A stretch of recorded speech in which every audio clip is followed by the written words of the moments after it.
Assalamualaikum warahmatullahi wabarakatuh. Alhamdulillahi wa kafa. Wassalatu wassalamu ala nabiyil mustafa wa ala alihi wa ashabihi ajma'in, amma ba'd. Ahibati fillah, semoga Allah Jalla Jalaluh memberkahi umur kita, waktu kita, keluarga kita, harta kita, khususnya kita berada di bulan diangkatnya amalan di bulan Sya'ban, yang insya Allah 20 hari lagi kita akan masuk ke bulan Ramadan. Ahibati fillah, bicara sepenggal harapan ya untuk menghadapi masa tua. Kita nggak pernah tahu apakah kita akan sampai ke masa tua. Kita tidak pernah dapat memastikan bahwa kita akan punya cucu, akan melihat cucu-cucu kita. Berapa banyak orang tua yang mengantarkan jenazah anaknya, dan berapa banyak kakek, nenek yang harus rela kehilangan cucu yang dia cintai. Ya, tapi kita berharap semoga Allah memberikan umur yang berkah buat kita. Apa sih yang ditunggu oleh manusia? Yang kaya nunggu miskin, sehingga dia terus berupaya supaya gak miskin. Ada tuh kekhawatiran dan ketakutan. Tapi yang kaya nunggu miskin, yang miskin nunggu kaya. Terus bekerja lagi, bekerja kali nabung supaya dia jadi kaya. Dan yang sehat nunggu sakit. Kayak kenapa yang namanya asuransi kesehatan itu digandrungi oleh masyarakat, walaupun yang akadnya tidak sesuai dengan syariat. Karena dia nunggu penyakit, dia takut sama sakit. Dia nunggu tuh. Bukti kalau dia nunggu, dia BPJS. Umpamanya, dia ikut asuransi.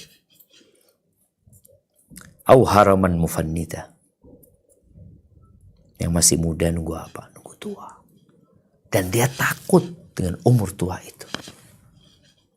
Karena dia tahu ada banyak hal yang menyebabkan dia tidak menarik lagi di masa tua. Khususnya para wanita. Dia akan berhenti datang bulan. Dia akan jadi keriput. Dan dia mengkhawatirkan hal itu. Yang jelas semuanya nunggu mati. Semuanya. Bayi yang masih di perut ibundanya, yang sudah ditiupkan ruh, nunggu mati. Dan ada yang keluar mati, dan ada yang belum keluar sudah mati. Kemudian kita menunggu Dajjal dan menunggu kiamat itu hadir. Ahibati fillah, sebaik-baiknya manusia, kata Nabi alaihi salatu wassalam, adalah man tala umruhu, yang panjang umurnya. Wahasuna amalu, tapi amalannya baik. Ini yang perlu digarisbawahi. Apa gunanya panjang umur kalau ternyata engkau menjadi orang yang paling buruk? Orang tuh kalau ngelihat orang jahat, orang gak bener, ingin orang itu cepat mati. Tapi ternyata ini orang panjang umur. Kerjanya ganggu orang, nyakitin orang, gak manfaat. Tapi gak mati-mati. Maka sebaik-baiknya manusia adalah yang panjang umurnya dan baik amalannya. Dan seburuk-buruknya manusia adalah yang panjang umurnya dan buruk amalannya. Hadisnya diriwayatkan Imam Ahmad dan Tirmidzi. Ahibati fillah, bertambahnya umur seseorang adalah kesempatan yang Allah berikan untuk menjadi lebih baik. Ramadan ini tidak semuanya yang hidup di Ramadan tahun lalu, dia bisa berpuasa di Ramadan tahun ini. Sebagian di antara mereka pergi meninggalkan kita. Kemarin yang lalu juga kita mengantarkan jenazah orang-orang yang kita kenal. Yang Ramadan tahun lalu dia masih hadir. Yang Ramadan tahun lalu dia masih iktikaf. Yang masih hidup, bersyukurlah kepada Allah SWT. Ingat kisah Talha bin Ubaidillah yang dia menceritakan tentang dua orang dari Bali yang datang, dari kabilah Bali yang datang masuk Islamnya bareng di masa Nabi SAW.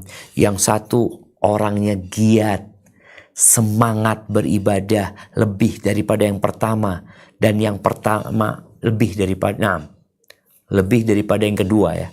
Yang keduanya biasa-biasa aja. Jadi ada dua orang. Yang satu semangat, sungguh-sungguh ibadah, rajin. Yang satu biasa-biasa aja. Dia ibadah juga. Yang rajin ini ikut perang.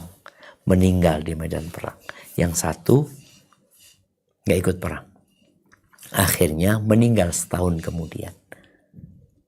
Perbedaan umurnya 1 tahun.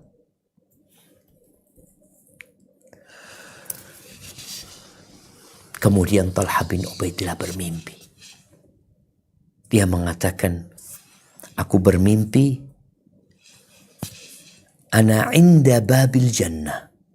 Aku berada di pintu surga. Lagi nunggu dah. Kok tahu-tahu ada dua orang itu yang masuk Islamnya bareng itu. Lagi nunggu, tahu-tahu ada yang keluar dari surga mengatakan, engkau masuk duluan. Yang masuk duluan itu yang kedua, si B. Yang umurnya lebih panjang, tapi ibadahnya nggak serajin yang pertama, si A. Setelah itu baru si A dipanggil. Lalu keluar lagi mengatakan kepada Talha bin Ubaidillah, engkau balik sana. Belum waktunya engkau. Bangunlah Talha. Lalu Talha menceritakan hal itu. Cerita itu tersebar di kota Madinah. Orang pada heran, kok bisa kata mereka, orang yang mati di medan perang, yang rajin ibadah, kok masuk surganya kedahuluan yang biasa-biasa aja. Yang bedanya dia hanya umurnya lebih lama 1 tahun. Sehingga berita itu sampai kepada Nabi SAW. Apa kata Rasulullah SAW? Min ayyi dzalika ta'jabu. Poin mana yang membuat kalian heran? Apa kata para sahabat? Ya Rasulullah, hadza kana ashadd ar-rajulain ijtihadan. Ini yang pertama, si A itu lebih semangat beribadahnya daripada si B. Tsumma istushhid. Dan dia mati syahid lagi. Kok yang masuk surga duluan si B, kok bukan si A? Apa kata Nabi SAW? Alaysa qad makatha hadha ba'dahu sana. Ini poin bertambahnya umur. Bukankah si B ini hidup setahun kemudian baru meninggal? Iya betul ya Rasulullah. Wa adraka Ramadan. Bukankah dengan dia bertambah umurnya setahun, dia mendapati bulan Ramadan, dan dia berpuasa di bulan Ramadan itu, dan dalam setahun tambahan umur dia, berapa sujud yang dia lakukan? Kalau benar ya Rasulullah. Apa kata Nabi SAW? Fama bainahuma ab'adu mimma bainas sama'i wal ard. Antara si B sama si A, jaraknya itu antara langit dan bumi. Rawahu Ibnu Majah wa Ahmad wa sahahu al-Albani. Bayangin jemaah. Jadi orang yang bertambah umurnya, maka hendaklah dia memperbanyak ibadahnya. Karena itu kesempatan dari Allah Azza wa Jal, engkau untuk menjadi lebih daripada yang lainnya. Dan kata Nabi SAW dalam hadis riwayat Imam Bukhari, a'dzarallahu ila mri'in ukhira ajalu hatta balagha 60 sana. Allah telah memberikan alasan buat orang yang umurnya Allah panjangkan sampai 60 tahun. Udah dikasih kesempatan untuk berubah. Kan banyak orang selalu berpikir, nanti kalau tua aku akan berubah. Jadi dia bukan persiapan untuk hari tua, tapi dia menghabiskan masa mudanya dalam kemaksiatan. Makanya ketika tua berantakan hidupnya. Maka Allah telah memberikan kesempatan buat orang yang umurnya dipanjangkan sampai 60 tahun. Oh, engkau boleh dapat bonus engkau. Seharusnya engkau bisa lebih baik daripada yang muda-muda nih. Karena umurmu bertambah. Namun panjangnya umur inilah kalau kita bicara persiapan masa tua, kita harus tahu masa tua tuh kayak apa. Orang-orang yang sepuh itu mengatakan laita syababa ya'udu yauman fa ukhbiruhu bima fa'alal masyibu. Jikalau masa muda itu bisa balik, sehingga aku akan kasih tahu dia dengan apa yang dilakukan orang-orang yang sudah tua renta.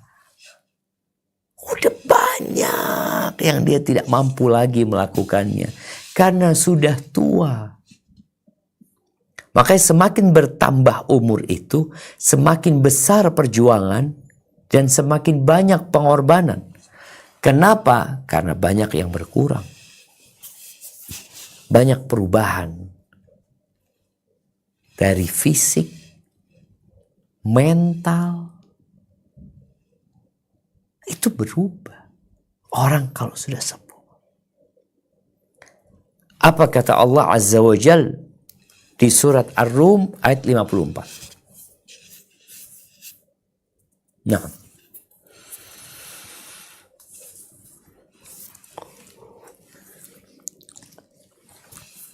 A'udzu billahi minasy syaithanir rajim.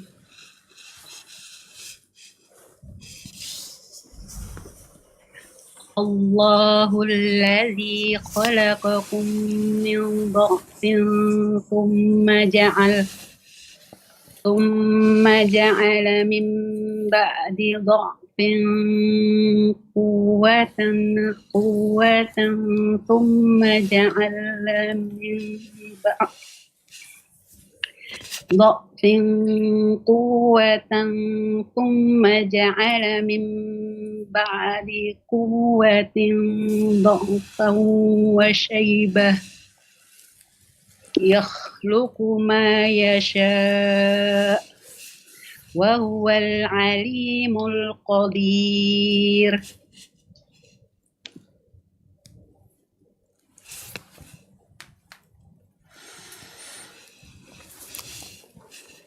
Allah lah yang menciptakan kamu dari keadaan lemah, kemudian Dia menjadikan kamu setelah keadaan lemah itu menjadi kuat. Kemudian Dia menjadikan kamu setelah kuat itu lemah, kembali dan beruban.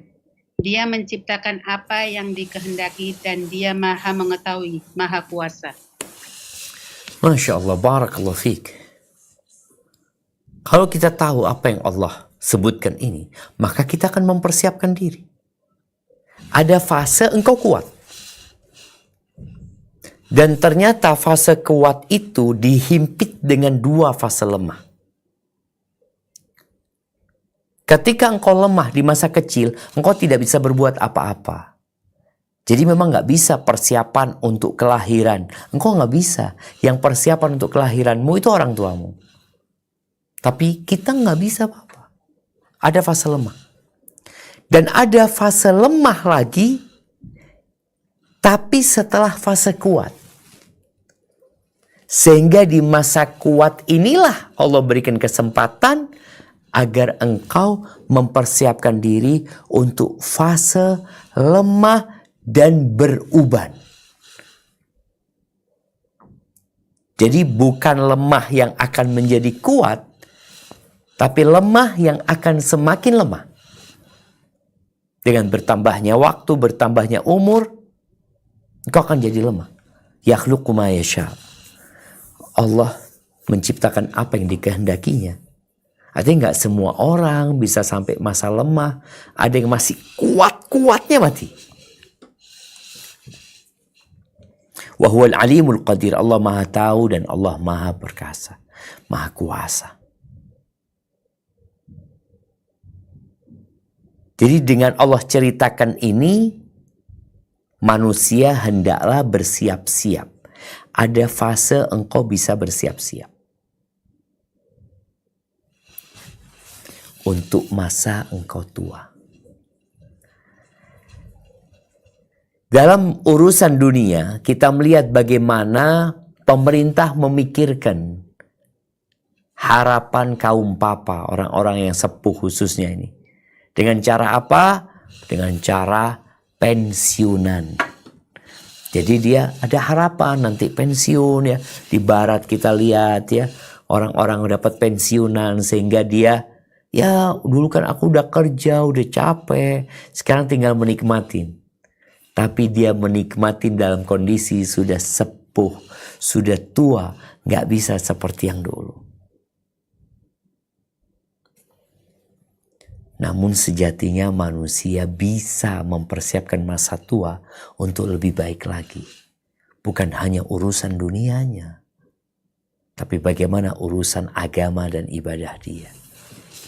Dan orang kalau semakin tua, semakin sepuh, dipanjangin lagi umurnya.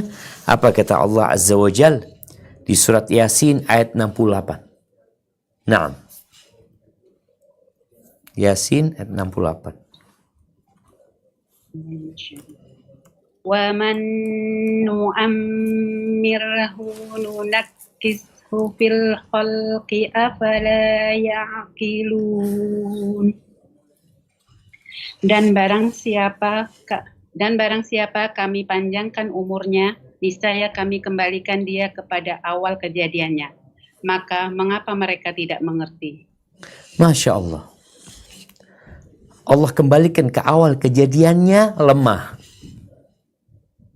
Di sini orang yang dipanjangkan umurnya, dia akan kembali kepada kondisi yang lemah. Akalnya lemah, kadangkala mulai sering lupa, badannya, fisiknya juga lemah. Dulu dia bisa naik sepeda, dia bisa berjalan kaki, tapi bertambah umur, dia menjadi lemah. Lalu Allah ajak orang-orang untuk berfikir, afala ta'qilun, apa kalian gak mikir untuk mempersiapkan diri masa tua? Apa kalian gak mikir bahwa Allah itu maha kuasa, bahwa dialah yang menciptakan,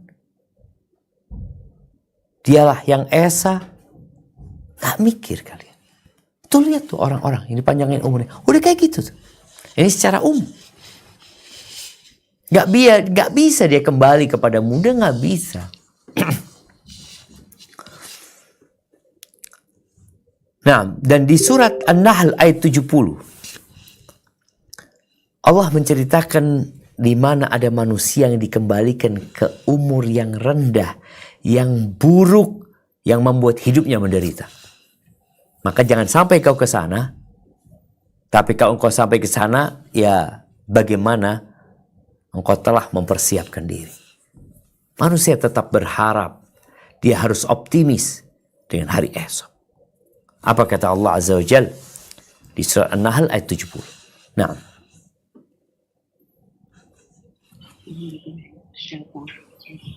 Wallahu khalaqakum tsumma yatawaffakum wa minkum man yuraddu إلى أرذل الأمور لكي لا يعلم بعد إلى أرذل الأمور لكي لا يعلم بعد علم شيئا إن الله عليم قدير. Dan Allah telah menciptakan kamu, kemudian mewafatkanmu. Di antara kamu ada yang dikembalikan kepada usia yang tua renta, pikun, sehingga dia tidak mengetahui lagi sesuatu yang pernah diketahuinya. Sungguh Allah Maha Mengetahui, Maha Kuasa. Allahu Akbar jemaah. Benar, kita ini nggak tahu ketika Allah panjangkan umur kita bagaimana kondisi kita. Yang jelas Allah sebutkan ada orang-orang yang dikembalikan kepada umur yang sepuh, yang tua, yang rendah, pikun. Maka kalau bicara harapan untuk masa tua kita, di antaranya adalah berdoa. Kita perlu menghafal doa ini. Apa doa ini? Doa ini diriwayatkan oleh Al-Imam Bukhari rahimahullahu ta'ala dari Sa'ad bin Abi Waqqas radhiyallahu anhu, bahwa Sa'ad ini kana yu'allimu banihi haula'il kalimat kama yu'allimul mu'allimal ghilman al-kitabah.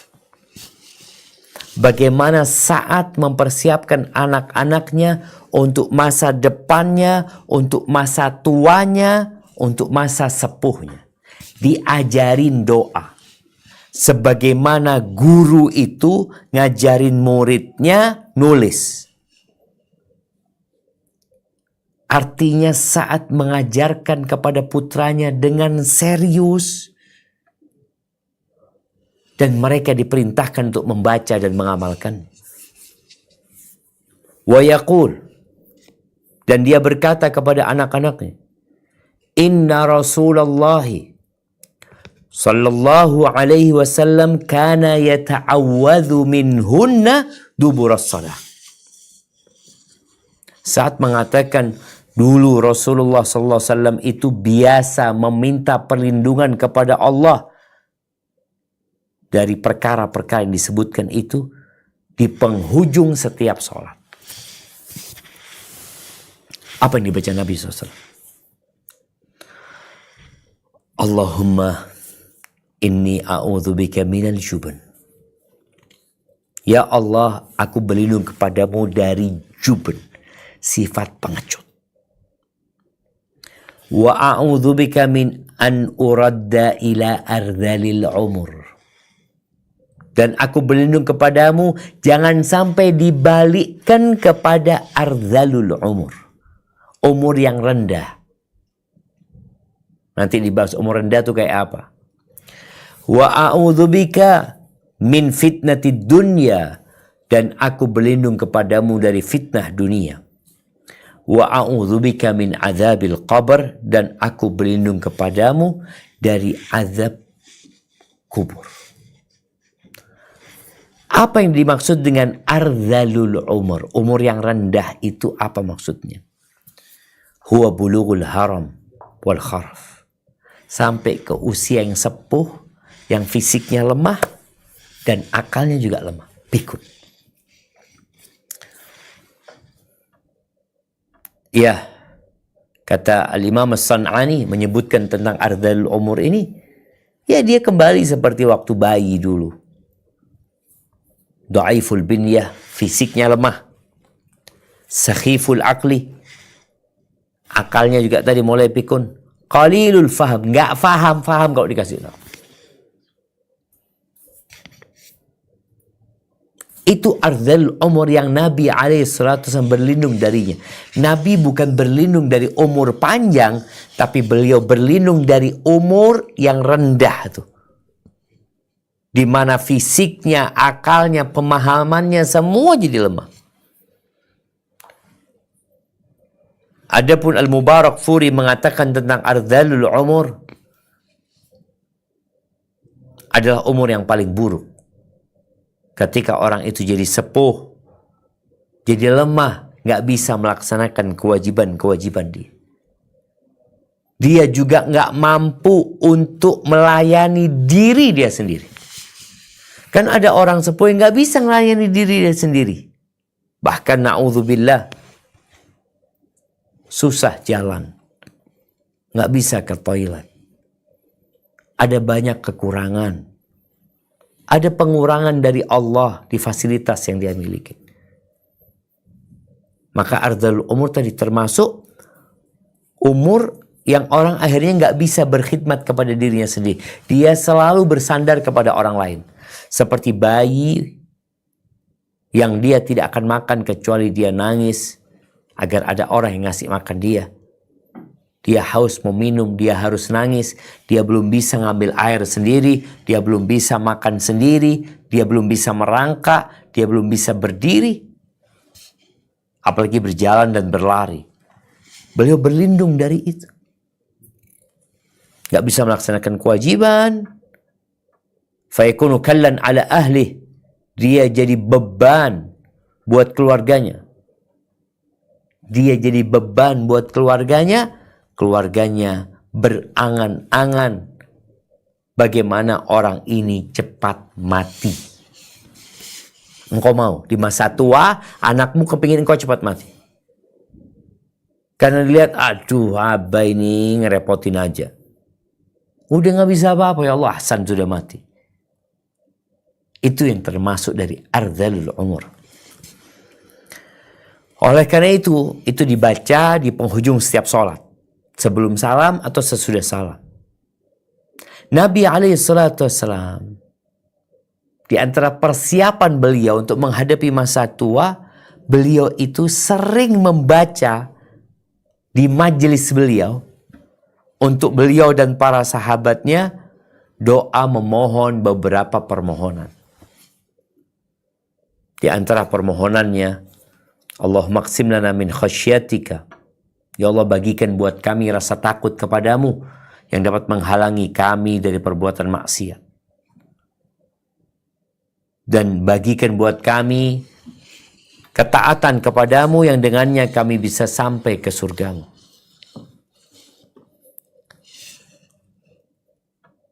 Wa minal yaqin. Dan anugerahkan kepada kami keyakinan yang musibah-musibah dunia menjadi ringan buat kami. Kemudian beliau mengatakan, wa matti'na bi asma'ina wa absarina wa quwwatina ma ahyaitana. Ya Allah, jadikan kami bisa menikmatin, bisa menggunakan penglihatan kami, pendengaran kami, kekuatan kami selama kami hidup. Waj'alhul waritha minna. Dan jadikan kekuatan itu warisan kami. Jadi bagaimana kami mati dalam kondisi sehat. Jadi anak-anaknya nggak ada yang direpoti sama orang tuanya. Ini permohonan Nabi SAW untuk beliau dan para sahabatnya. Waj'al tha'rana ala man zalama. Ala man zalamana. Jadikan balasan kami atau balas dendam kami buat orang-orang yang menzalimi kami. Wansurna ala man adana. Tolonglah kami menghadapi orang-orang yang memusuhi kami.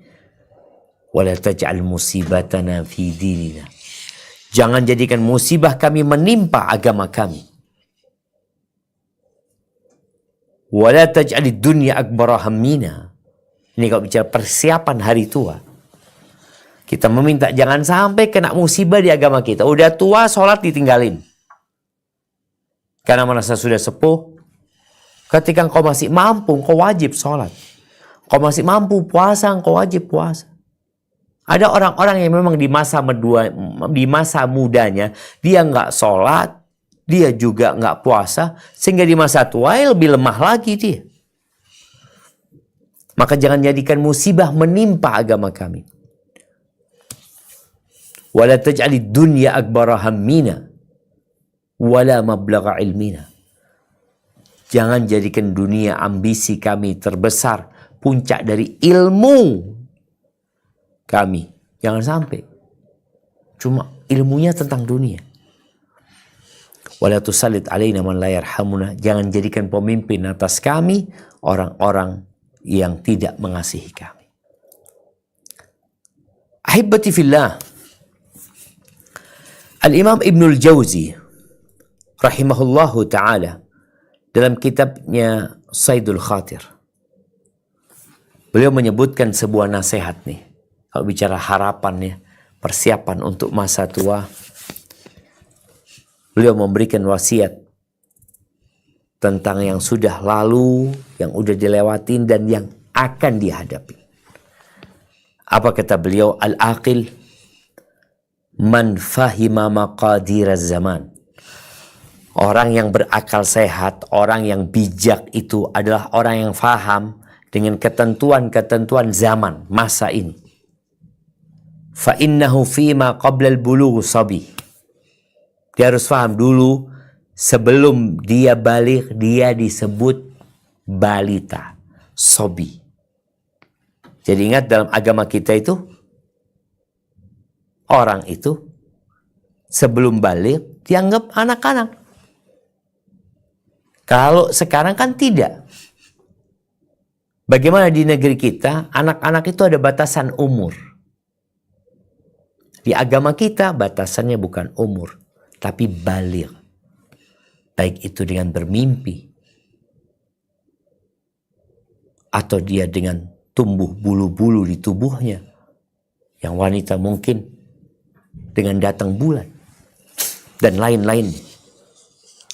Disebutkan bahwasanya engkau sebelum balik, atau orang harus paham, engkau sebelum balik disebut di bawah umur. Setelah balik, nggak ada sudah. Kalau engkau sudah sampai ke di balik, falya'lam annahu zamanul mujahadah lil hawa. Itu waktu untuk berjuang melawan hawa nafsu. Bukan dikatakan, oh masih kecil, biasa pacaran anak SMA. Kok masih kecil? Dia udah balik belum? Udah balik, ya udah. Malaikat udah nyatet tuh dia. Jadi sejak balik itu waktunya berjuang melawan nafsu, melawan hawa nafsu. Wa ta'allumil ilm. Dan waktunya belajar ilmu. Jadi ketika engkau sudah balik, ya udah engkau waktunya belajar ilmu, melawan hawa nafsumu. Fa idza ruziqal aulad. Kalau dia dikasih rizki anak-anak, fahuwa zamanul kasbi lil muamalah. Maka fase itu fase untuk bekerja dan mereka memberikan nafkah. Udah, engkau jangan berpikir untuk dirimu sendiri aja. Ada orang yang berpikir dia mau belajar ya, dia mau ngaji terus. Loh. Engkau punya istri, engkau punya anak-anak, ada kewajibanmu di sana.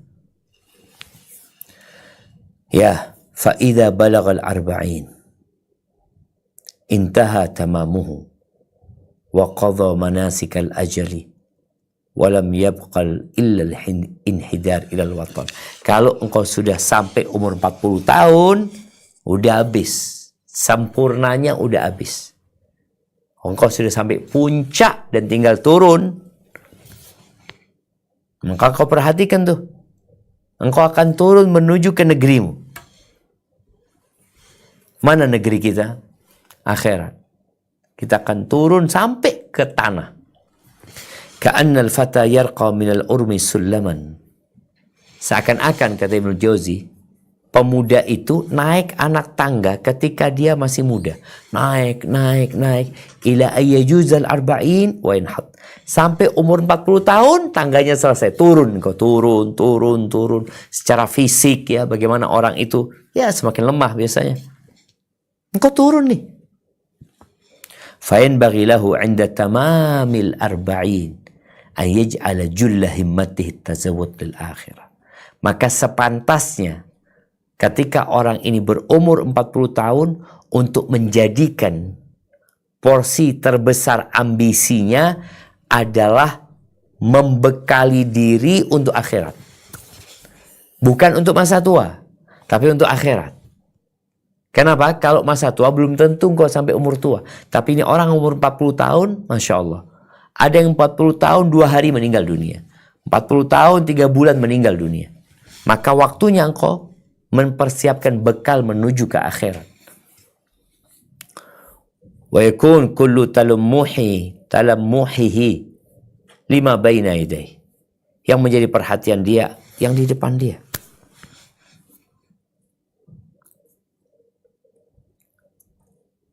Kemudian disebutkan wa ya'khudh fil isti'dad lirrahil. Dia mempersiapkan diri untuk berangkat. Walaupun kata beliau, ucapan ini sebenarnya diucapkan kepada anak muda yang umur 20 tahun. Bukan nunggu 40 tahun. Illa anna raja'at tadaruk fi haqqis saghir la fi haqqil kabir. Cuma kalau anak muda itu dia bisa bersaing, dia bisa sampai menuju ke tempat itu gitu yang dia inginkan. Tapi kalau sudah orang tua, udah berat dia mau bersaing dengan orang-orang lain. Ini kalau umur 40 tahun tadi, hendaklah dia yang mempersiapkan diri buat akhirat. Yang dia pikirkan hari esok dia gimana, udah siap belum, apa yang dia persiapkan. Fa idza balagha 60, kalau sampai umur 60 tahun, maka Allah telah memberikan alasan kepada dia dengan dipanjangnya umurnya. Dia sudah mendapatkan bonus. Apa yang harus dia lakukan pada saat itu? Falyuqbil bikulliyatihi ala jam'i zadi. Maka hendaklah dia fokus, konsentrasi untuk mengumpulkan bekal dia. Umur 60 tahun. Kalau umur yang 40 tahun, ya dia masih lah. Kadang-kala masih ada waktu santai, tapi umur 60 tahun lu, Allah udah kasih waktu sama engkau. Wa tahiyati ala safar, kau persiapkan alat-alat safarnya.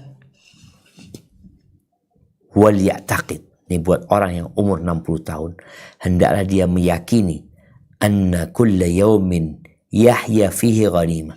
Setiap hari yang dia hidup, besok, aku masih hidup nih, maka itu adalah harta rampasan perang. Itu adalah karunia Allah Azza wa Jalla. Ma hiya fil hisab, khususan idza qawiya alaihi dha'f wa zad. Apa yang akan dihisab nantinya?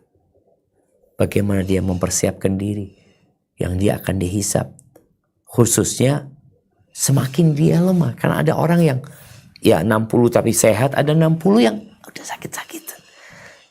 Jadi ketika kelemahannya bertambah, ketika kondisi dia parah, maka hendaklah dia fokus full mempersiapkan diri untuk hari akhir dia. Wa kullama alat sinnuhu fayanbaghi an yazida ijtihaduhu. Setiap kali umurnya bertambah, hendaklah dia semakin bersemangat lagi beribadah. Kenapa? Karena dia semakin mendekat kepada umur kematian. Fa'idha dakhala fi ushri thamanin laysa illa al-wada'. Kalau dia sampai ke awal 80 tahun, maka nggak ada kecuali mengucapkan selamat tinggal.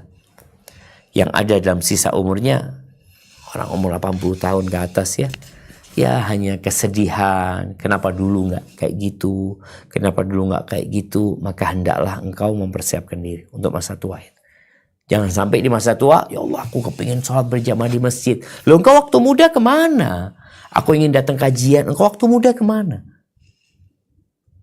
Ini penyakit sebagian manusia. Dia menunda-nunda persiapan sehingga kereta itu berjalan, kemudian dia tertinggal di stasiun. Nah, yang tinggal di umurnya tadi kesedihan, atau dia beribadah kepada Allah di atas kelemahan. Nasallallahu azza wa jal, semoga Allah memberikan kepada kita bisa serius ya, bangun dari tidur kita, kemudian beramal dengan amal soleh yang dengannya kita akan selamat dari azab neraka. Ahibati fillah, Di dalam Al-Quran, di surat Al-Baqarah, Allah menceritakan kondisi orang tua yang menderita di masa tua. Sudah sepuh menderita. Ini permisalan orang yang beramal tapi nggak ikhlas. Sia-sia. Coba kita baca. Al-Baqarah ayat 266. Nah, silahkan.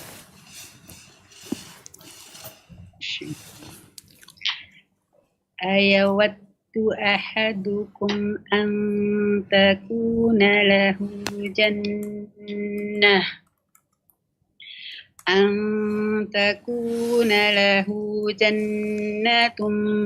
min nakhilin وأعناب تجري من تحتها الأنهار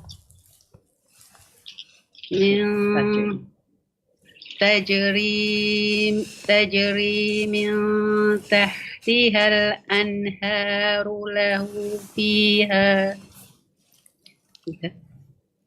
فيها من كل الثمرات وأصابه الكبر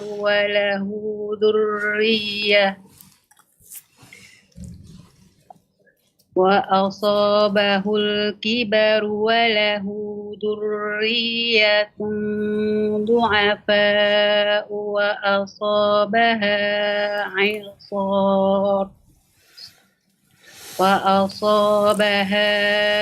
إعصار فيه نار فاحترقت كذلك يبين الله لكم الآيات لعلكم تتفكرون.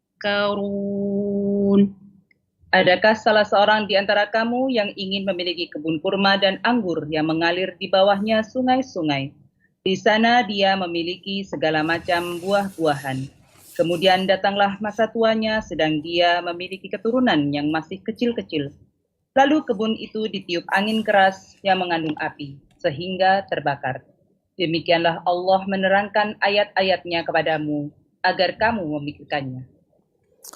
Lihat jemaah, ini permisalan buat orang yang beramal tapi gak ikhlas. Bagaimana dicontohkan sama Allah seperti seorang yang ketika muda dia giat ya.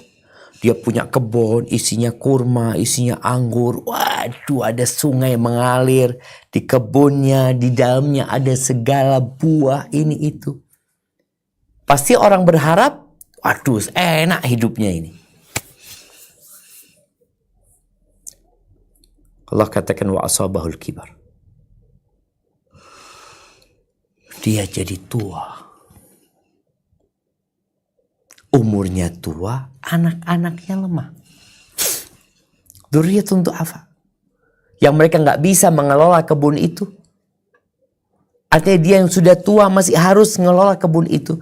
Makanya dikatakan engkau kalau mau susah waktu muda, waktu tua itu seharusnya engkau menikmatin. Ini orang mau menikmatin nih. Harapannya dia bisa menikmatin.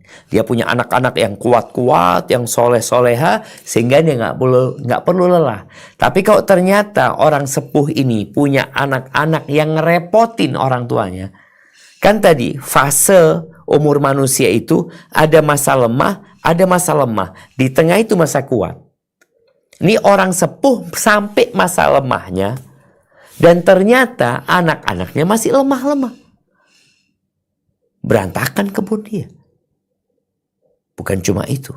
Allah katakan fa'asabaha i'sarun fihi narun fahtaraqat. Allah kirimkan angin. Ditiupkan angin yang keras yang mengandung api. Angin itu seperti puting beliung ya, yang muter dari bumi ke langit atau dari atas ke bawah. Ada apinya lagi, maka terbakar kebun.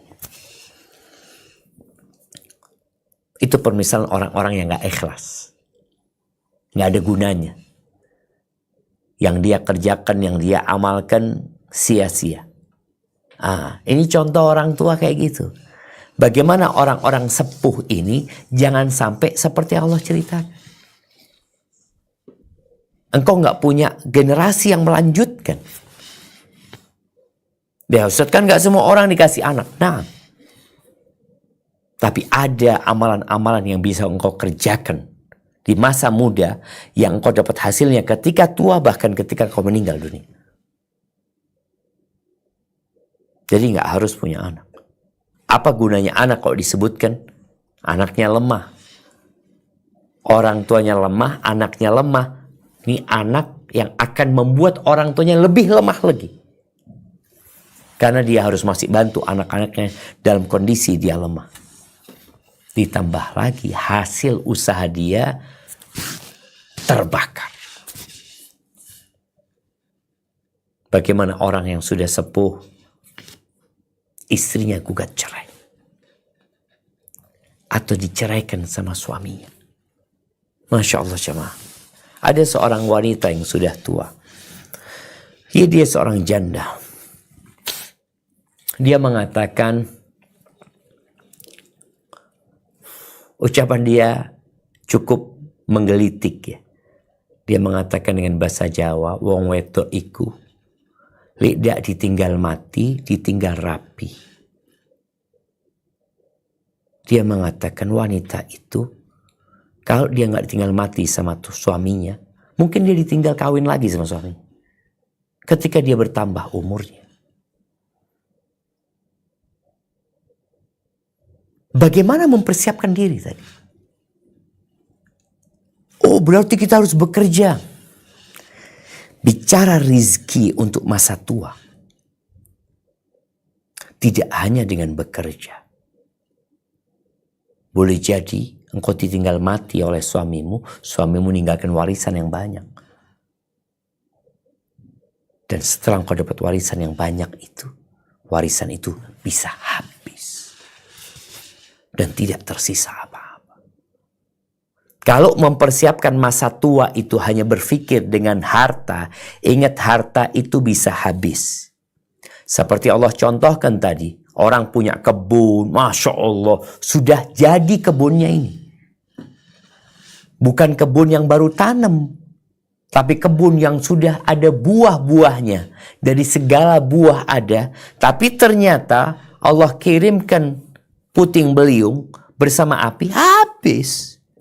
Maka jangan engkau berpikir mempersiapkan masa depan itu dengan harta. Kalau lo mau habisin, habis.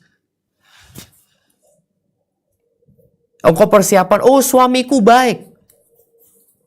Boleh jadi suamimu meninggalkanmu. Dan boleh jadi sebaliknya. Ketika seorang suami sudah lemah, ditinggal sama istrinya. Karena gak mau capek ngurusin suami. Maka persiapannya apa? Amal.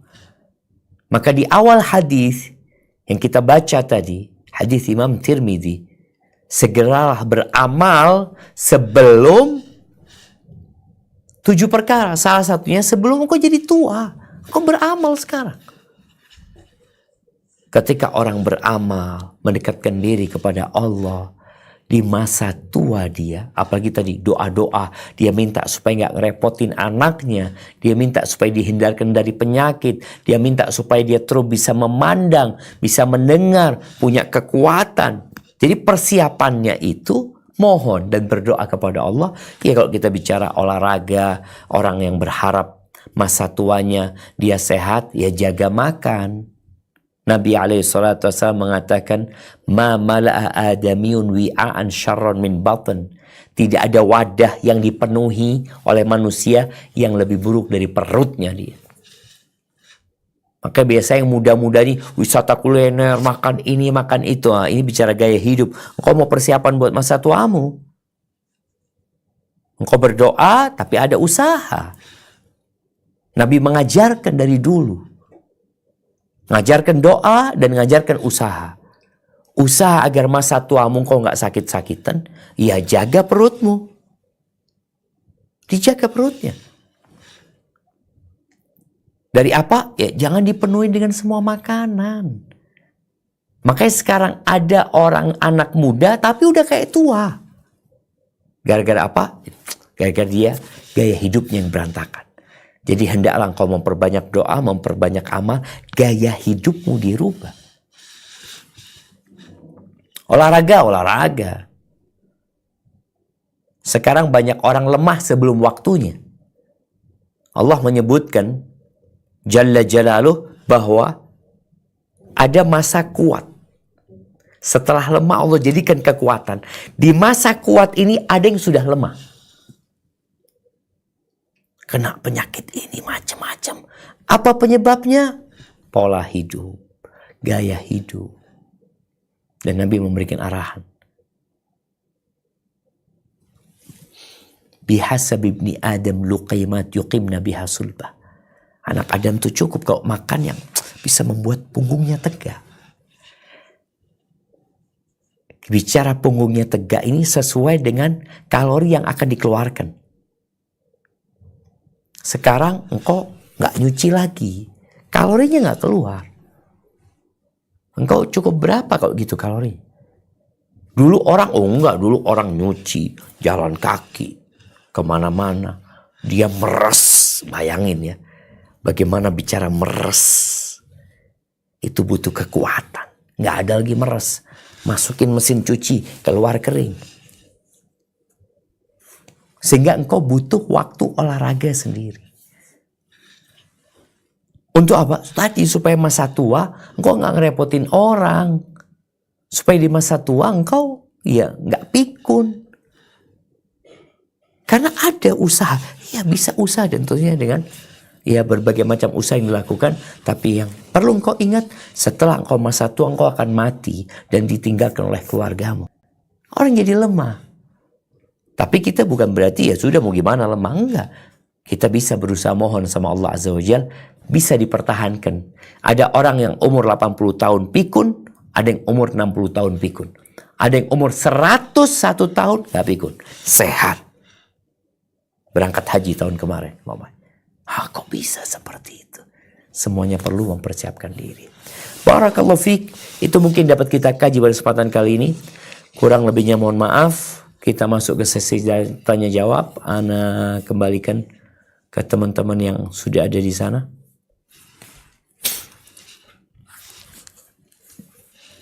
Assalamualaikum warahmatullahi wabarakatuh, Ustaz. Hayakumullah. Waalaikumsalam warahmatullahi wabarakatuh. Allah yahyiki. Tafadhali. Na'am. Mohon maaf, pertanyaannya tidak berhubungan dengan tema. Ustaz, kalau misalnya kita mendapat undangan, tapi kita mempunyai kewajiban untuk mengajar, manakah yang harus didahulukan, Ustaz? Jazakumullahu khairan. Iya. Ada undangan dan ada kewajiban untuk mengajar. Kita tahu bahwasanya undangan itu ada yang wajib, ada yang tidak wajib. Nah, umpamanya. Dengan amanah yang harus kita selesaikan. Maka kewajiban undangan ini adalah kewajiban yang datang setelah kita terikat dengan kewajiban lainnya. Maka kewajiban yang lebih awal itulah yang harus ditunaikan. Kalau dikatakan tadi, Ana harus ngajar. Ini amanah yang diberikan kepada Ana. Ana tanggung jawab. Kecuali dia bisa izin dan bisa menggantikan nantinya umumnya seperti itu. Ya mungkin dia bisa gantikan. Artinya dia bisa melaksanakan kewajiban ini. Kewajiban yang ini dia tidak tinggalkan. Ketika ada kesempatan seperti itu. So, contohnya, kajian bisa Ana batalkan bismillah afwan. Atau mau ngajar ya. Insya Allah ya. Ngajarnya digantiin sore. Sehingga boleh jadi anak-anaknya ada yang orang tuanya ditaruh di panti jompo. Dan sebagian orang tua ini kejadian di panti jompo di Jember, ada salah satu mahasiswa kita mengadakan penelitian tentang kenapa mereka dilet di panti jompo sama anak-anaknya. Mungkin kita meninggalkan anak-anak saya. Dia mungkin menceraikan istrinya, anak-anak gak diurusin. Kemudian dia merantau ke tempat lain, dia kawin lagi, dia gak punya anak. Setelah tua, udah gak bisa apa-apa, dia pulang ke kampung halamannya, gak diterima sama anaknya. Oh, anak durhaka. Iya, anak durhaka. Tapi dari orang tua yang durhaka. Jadi orang tua itu tahu, iya saya yang salah. Ini orang tuanya sadar. Maka kalau engkau tahu sekarang engkau punya sikap yang buruk terhadap anak-anakmu, berubahlah. Dia, kita berbuat bukan karena mengharapkan balas budi dari anak-anak. Tapi dalam kehidupan ini, dari an uradda ila ardhalil umur. Bagaimana saat dia mengajarkan kepada anaknya seperti guru ngajarin nulis. Sehingga ini dibaca di penghujung setiap sholat. Baca lagi, baca lagi, baca lagi. Dengan harapan kita diselamatkan dari Allahumma inni a'udzubika minal jubn wa a'udzubika min an uradda ila ardhalil umur wa a'udzubika min adzabin nar wa a'udzubika min fitnati al-mahya wal mamatih. Tunggu, anak kok jadi lupa dengan akhir dari doanya. Dia, wa'udzubika min fitnati dunya wa'udzubika min adzabil qabr. Beliau berlindung dari fitnah dunia. Beliau berlindung dari fitnah azab kubur. Jadi kalau kita lihat dari sikap pengecut, dari dibalikan kepada umur yang rendah, dari fitnah dunia dan dari azab kubur. Hadza wallahu a'lam bishawab. Karena jemaah, ada orang yang semakin tua semakin jadi. Ada yang istilahnya tua-tua keladi ya. Seharusnya dia sudah tobat, dia tambah jadi. Jemaah. Karena udah lewat. Umur tobatnya udah lewat. Dia nanti akan tobat, udah gak bisa. Boleh jadi hatinya sudah kebalik. Na'udzubillah min dzalik. Hadza wallahu a'lam bishawab. Nah.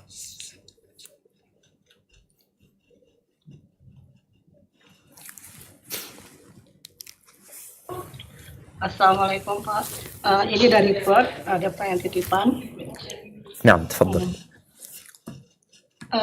Bagaimana saya memberi pengertian kepada orang tua, ibu mertua maksudnya. Ayah mertua sudah meninggal selama 10 tahun lebih. Tapi warisan belum dibagikan. Sedangkan kami di sini butuh untuk membeli rumah.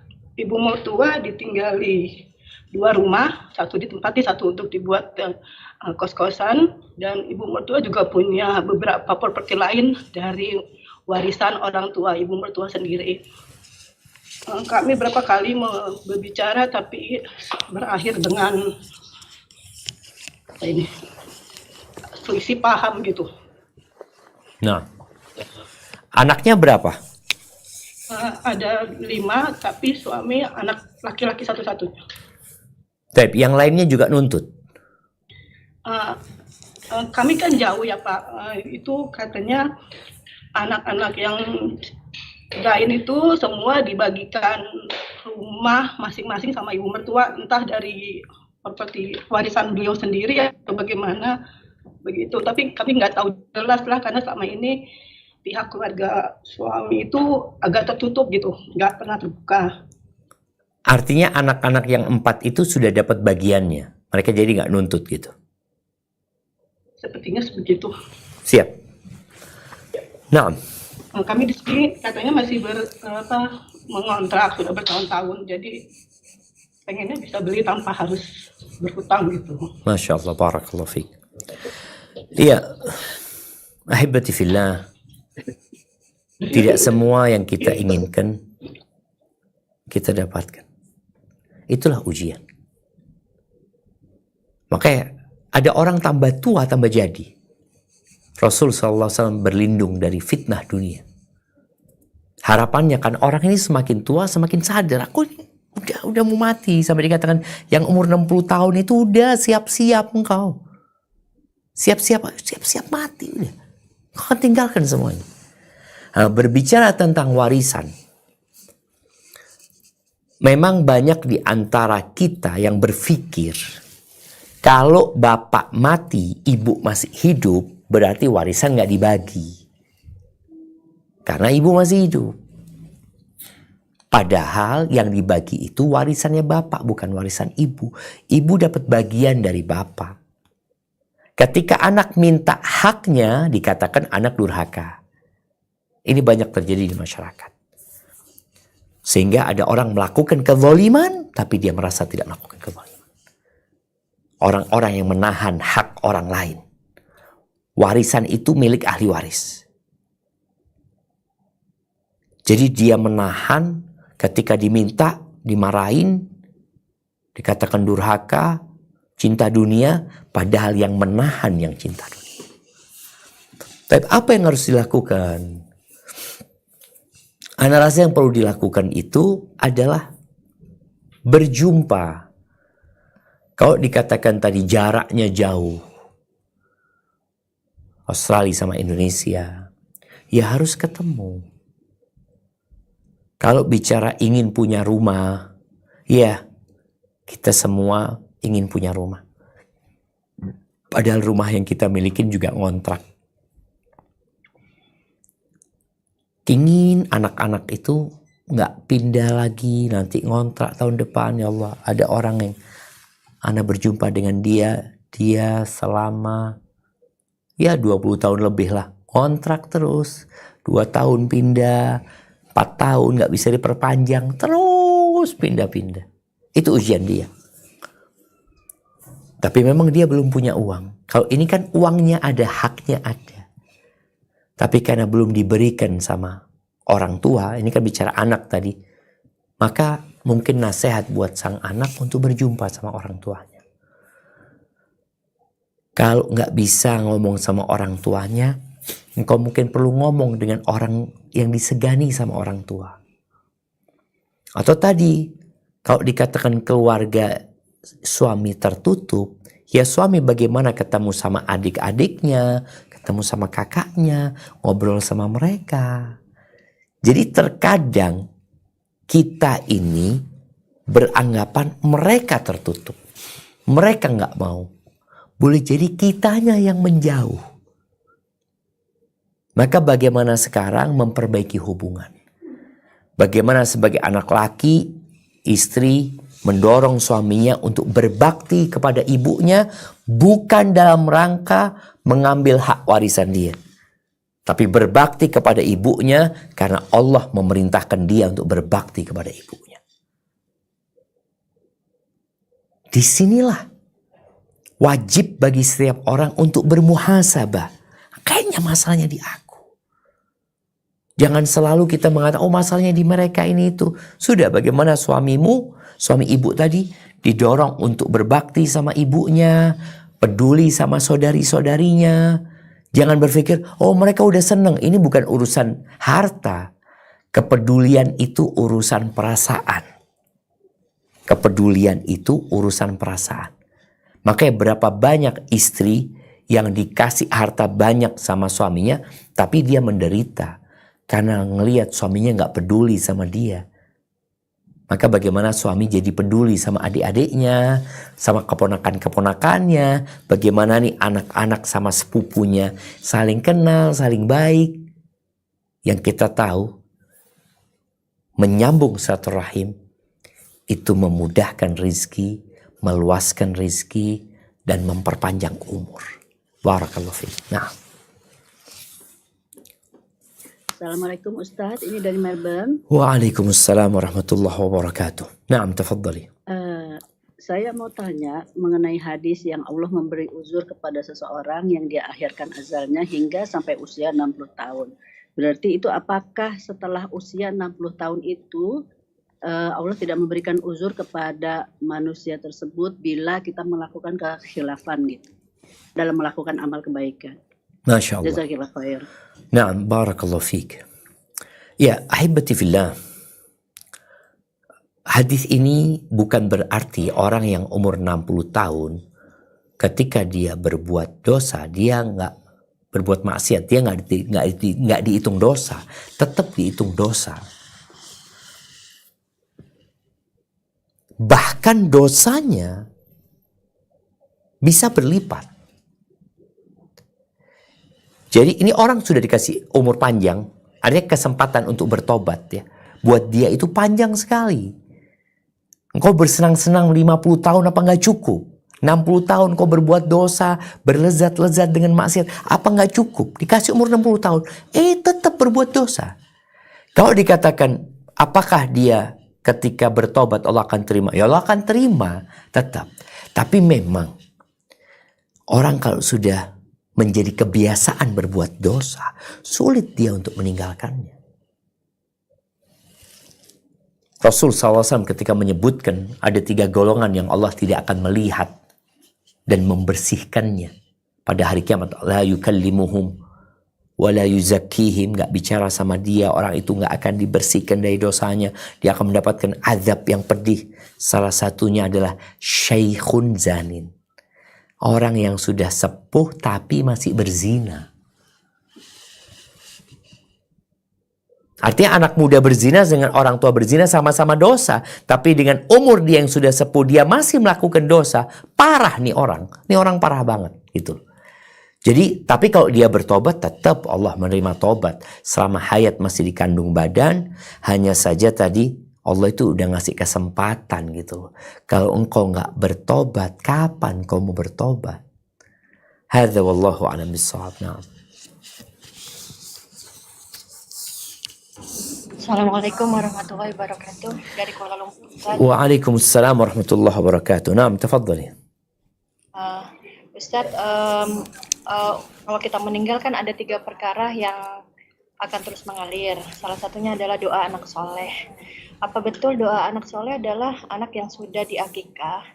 Dan jika yang mengakikai orang lain, misalnya kakeknya atau orang tua angkat, apakah nanti doanya sampai ke orang tua kandung atau yang mengakikahi, Ustaz?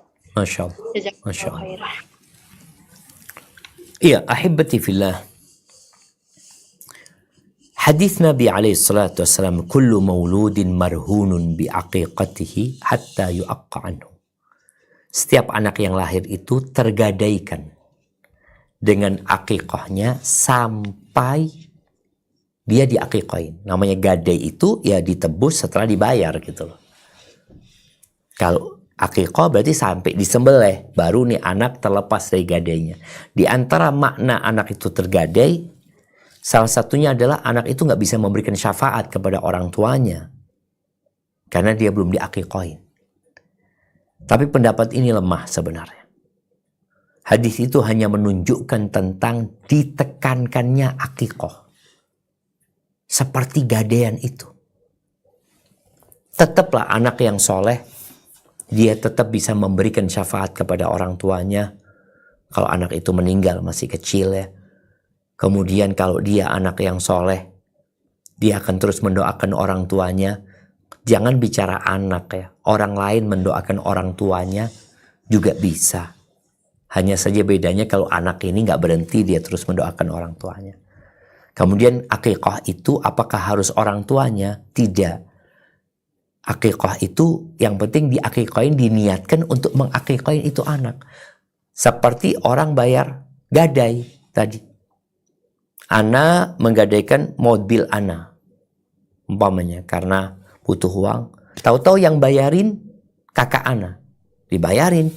Ya udah mobilnya keluar gitu. Siapapun yang bayarin, yang penting niat memang untuk bayarin gadai itu. Jadi kalau yang mengakikahin itu kakeknya atau saudaranya atau anaknya sendiri, nanti umpamanya ketika akikah dia besar, tetap insya Allah dia terlepas dari gadainya dan doanya tetap akan dikabulkan sama Allah Subhanahu Wa Taala, asalkan dia doa dengan penuh keikhlasan. Kalau dia mendoakan orang tuanya, maka orang tuanya. Kalau dia mendoakan orang tua angkatnya atau orang tua asuhnya, ya Allah juga akan mendengarkan. Karena Allah mendengarkan doa dari semua hamba-hambanya yang berdoa dengan sungguh-sungguh. Hadza wallahu a'lam bissawab. Na'am. Assalamualaikum warahmatullahi wabarakatuh. Waalaikumsalam Saya dari warahmatullahi Brisbane. wabarakatuh. Naam, tafadhali. Izin bertanya, kenapa kebanyakan ibu-ibu yang sudah 60 lebih ke atas kok tambah cerewet? Jazakallah khair. Naam, naam. Iya, ahibati fillah, ini ujian ya. Jadi tadi kita sampaikan bahwasanya di antara yang dapat merubah karakter seseorang itu penyakit dan faktor umur. Karena dia itu memiliki banyak kekurangan, yang lututnya sakit, punggungnya sakit, akhirnya dia melampiaskan kekurangan dirinya itu dengan lisannya. Karena lisannya nggak kurang. Lisannya bukan semakin lemah, tapi lisannya semakin berpengalaman gitu loh. Punggungnya semakin lemah. Ya kalau kita lihat ya, punggungnya lemah, jantungnya lemah, ya paru-parunya lemah, tapi lisannya karena terlatih dari dulu ngomongnya terus. Maka di sini ujian dia. Ketika seorang wanita yang sudah sepuh, umpamanya dia punya suami yang dulu dia sabar menghadapi suaminya. Tapi karena sekarang dia lemah juga, akhirnya suaminya ini menjadi beban lebih berat lagi buat dia. Bebannya tetap sebenarnya. Artinya kalau kita bicarakan suaminya ini 10 kilo umpamanya. Atau anaknya 10 kilo. Ya sama, dari dulu 10 kilo. Cuma kenapa dia sekarang semakin cerewet tadi? Nggak seperti dulu lagi. Karena 10 kilo ini dia nggak mampu lagi mengangkat disebabkan dianya lemah. Bukan bebannya bertambah. Tapi kondisi dia yang lemah. Dan biasanya orang-orang tadi yang sakit ini itu mudah marah ya, lebih cepat, sensi, baperan orangnya. Nah, itu ujiannya. Makanya diperintahkan dengan dia bertambahnya umur ini, dikasih kesempatan sama Allah, maka bagaimana dia memanfaatkan untuk tetap baik.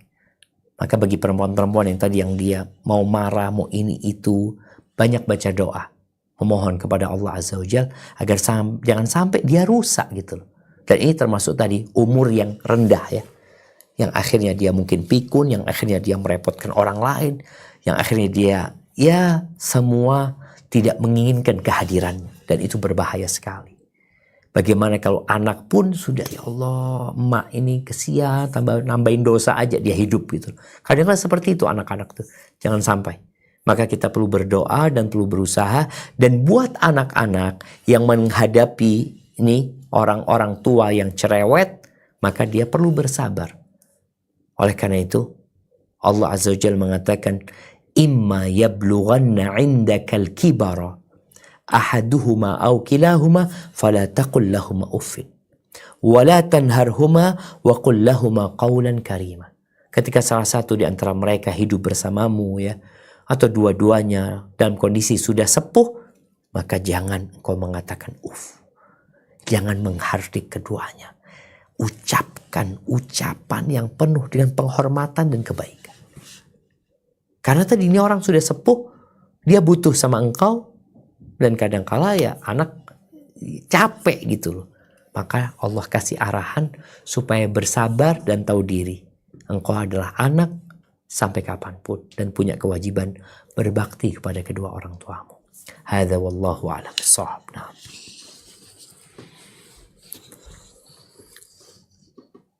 Assalamualaikum Ustaz. Pertanyaan kita yang kedua dari Sydney. Kalau seumpama kita Ustaz kurang mengaji, kurang bisa mengaji dan jarang membaca Al-Quran, tapi kita bersedekah Al-Quran, terus bersedekah membangun sekolah-sekolah Quran, apakah itu bisa menjadi syafaat kita di akhirat kelak Ustaz? Jazakallahu khair. Masya Allah. Naam jamaah. Quran itu kelak akan memberikan syafaat. Quran itu kata Nabi SAW, ya'ti syafi'an li ashabihi yawmal qiyamah. Akan datang memberikan syafaat kepada ya keluarganya, kepada yang membacanya, kepada yang mengamalkannya kelak pada hari kiamat. Dan Quran itu dapat memberikan syafaat dan dapat menuntut kita. Quran yang seperti apa? Quran yang dibaca dan diamalkan, bukan hanya dibaca. Jadi diamalkan. Kalau Quran itu hanya dibaca, nggak diamalkan, boleh jadi Quran ini akan nuntut. Dia mengatakan, engkau baca aku, Engkau baca riba itu haram, tapi engkau tetap melakukan itu.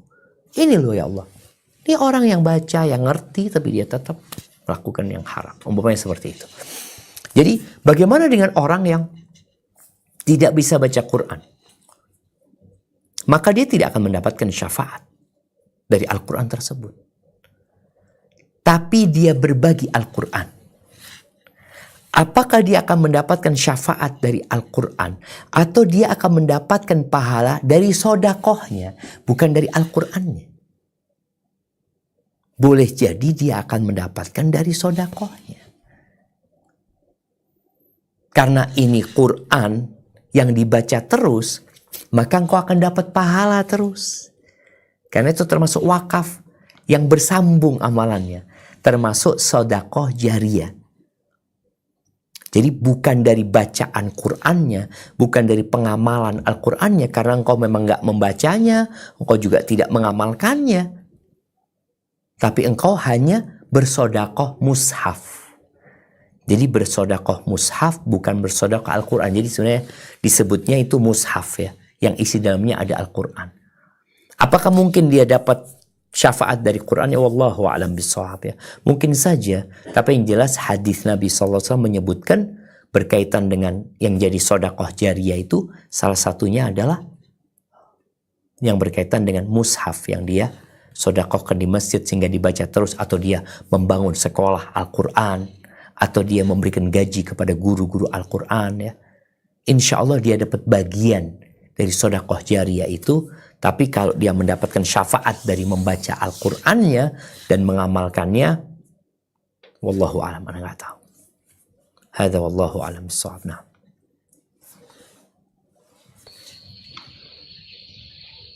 Dari Perth, Ustaz. Ahlan wa sahlan, na'am, tafadhali. Ada titipan pertanyaan, istri sering keluar rumah. Yang tanya suami ini. Bukan. Istrinya. Istri sering keluar rumah dalam kurung aktivitas, ada aktivitas mengaji, mengantar anak, kursus, belanja, dan lain-lain. Tetapi istri hanya memberitahukan atau menginformasi ke suami kalau beberapa hari ke depan tentang kegiatannya itu, tanpa bertanya boleh atau tidaknya, atau menunggu jawaban suami. Apakah istri bersalah dengan melakukan tersebut, Ustaz? Jadi ini pemberitahuan, bukan permohonan izin. Iya. Jadi istrinya bertanya apakah dengan cara itu salah, atau istri harus setiap mau keluar harus meminta izin dan menunggu jawaban suami boleh tidaknya. Masya Allah, barakallahu fikum. Iya, ahibati fillah, perlunya menjalin komunikasi yang baik dengan suaminya. Ada izin umum. Jadi izin umum itu sang suami membolehkan istrinya keluar, yang penting anak-anak yang diatur ya, dibenerin, jangan sampai keluar melantarkan kewajibannya. Jadi ketika suami memberikan izin umum, berarti istri tinggal pemberitahuan. Karena istri tahu udah dikasih izin. Cuma mau ngasih tahu suami, aku pagi ini kesini ya. Oh, suami jadi tahu. Karena ada izin yang sifatnya sudah diberikan umum. Fadhol kalau mau keluar. Yang penting kalau jauh-jauh baru ngomong, kalau mau lama baru ngomong. Umumnya seperti itu.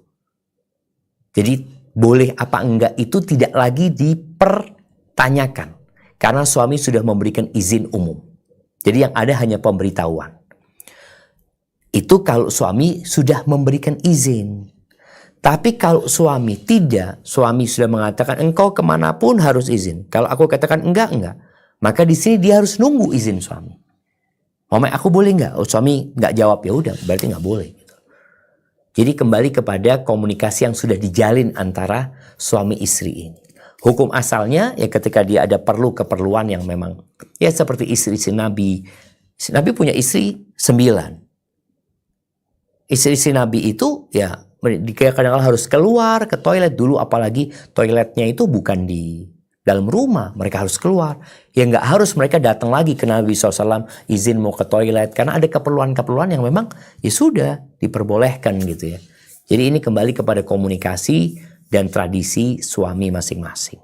Hadza wallahu a'lam bissawab. Assalamualaikum Ustadz, dari KL lagi.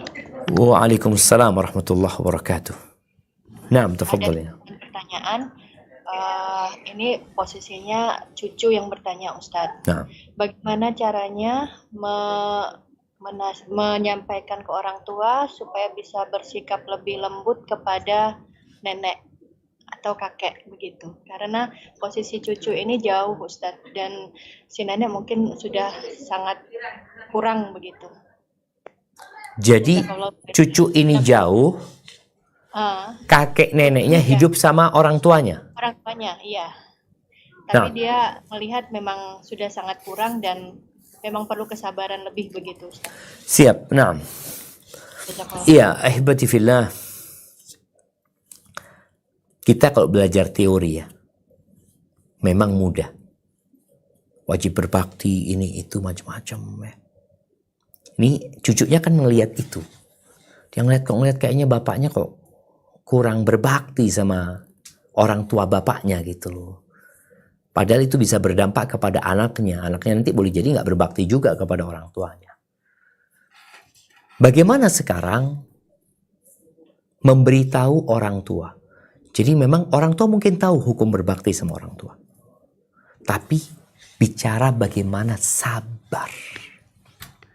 Jadi mengetahui hukum itu belum tentu mengamalkan hukum itu. Kesempurnaan orang itu dengan dua hal. Dengan ilmu, ngaji, belajar, dia jadi tahu hukum. Tapi apakah dengan dia mengetahui dia jadi sempurna? Enggak. Yang kedua dengan himmah. Dengan semangat untuk mengamalkan yang dia ketahui. Nah, sang cucu ini ngelihat sekarang. Bagaimana posisi orang tuanya? Orang tuanya punya ilmu, tapi semangatnya berkurang. Atau nggak punya ilmu, juga nggak punya semangat. Dari situlah dia bagaimana mengajak orang tuanya untuk belajar.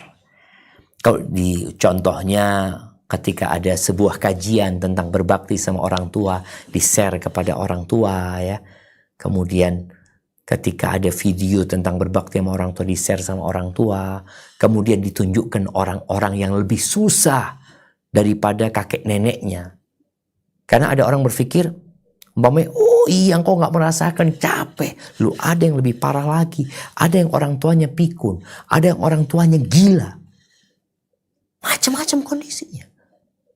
Maka sang cucu bisa dengan cara itu. Atau kalau dia jauh seperti ini dan dia punya kesempatan untuk nulis surat buat orang tuanya. Tulis surat. Jangan telepon. Telepon kadang-kadang dianggap kurang beradab. Maka engkau tulis surat. Engkau ketik suratmu. Di alinea pertama atau di halaman pertama engkau ucapkan terima kasih kepada orang tua yang telah membesarkanmu, menyekolahkanmu. Kemudian di halaman kedua engkau tulis minta maaf karena engkau belum bisa berbakti sama orang tuamu dengan sempurna. Di halaman terakhir baru engkau tulis harapan. Apa yang kau harapkan dari orang tua? Sampaikan di sini. Aku berharap ayah bisa bersabar, ibu bisa bersabar ya. Menghadapi kakek nenek yang mungkin tadi sudah banyak kurang, merepotkan ini dan itu. Ya seperti itu disampaikan, berharap, kemudian didoakan. Dan semoga Allah memberikan hidayah kepada kita untuk bisa istiqamah dan mati husnul khatimah. Perbanyak doa, tawaffani musliman wa alhiqni bis salihin, sebagaimana doanya Nabi Yusuf alaihissalam. Tapi analisa itu jadi pertanyaan terakhir ya pada pertemuan kita kali ini. Semoga sebelum Ramadan ini Allah berikan kekuatan kepada kita untuk memakmurkan bulan Sya'ban ini dengan ketaatan, menjauhkan kita dari perbuatan dosa dan menerima amalan-amalan kita. Karena bulan ini bulan diangkatnya amalan. Jazakumullah khair. Kurang lebihnya mohon maaf. Sampai berjumpa kembali. Subhanakallahumma wa bihamdika asyhadu an la ilaha illa anta astaghfiruka wa atubu ilaik. Wassalamualaikum warahmatullahi wabarakatuh.